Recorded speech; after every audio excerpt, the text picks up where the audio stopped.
¿Qué tal? Buenos días, buenas tardes. La cartilla de la historia antigua de Tlaxcala es un documento editado por el licenciado Miguel Ira y Ortega en el año de 1941. En su interior, una de las preguntas que tiene, la número 11, dice lo siguiente. Refiere la peregrinación de los chichimecas. La respuesta es la siguiente.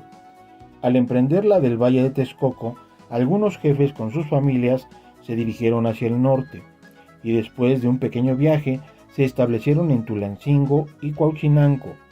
Los otros, caminando en torno del Popocatépetl, poblaron algunos lugares desde Cuauquecholán hasta las montañas de Orizaba. Pero el mayor número de estos emigrados se apartó por Cholula y se dirigió a la Malinci o Matlalcueyetl, con su jefe Culhuacatentli y las reliquias de su dios Camaxtli. Hicieron alto en el punto donde hoy se halla situado el pueblo de San Bernardino Contla, y desde allí dirigieron sus operaciones para la conquista del país, por cuyo motivo aún se conserva allí un lugar llamado Tlacatecpan, es decir, el Palacio del General. Esta cita histórica nos remonta hacia el siglo XIV, ¿sí? Y en algunos otros documentos hemos encontrado un año específico que aún está por verificarse. Ese año es el año 1116.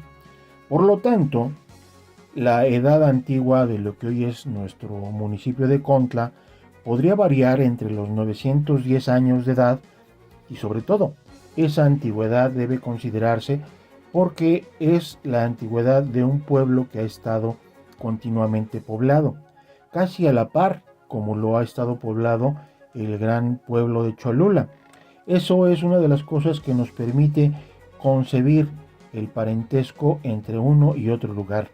Esto es muy interesante porque la historia de nuestro pueblo, de Contla, es muy remota y hasta esa fecha donde nos cita esta cartilla, quiere decir que todavía debemos investigar más sobre la antigüedad de nuestro municipio.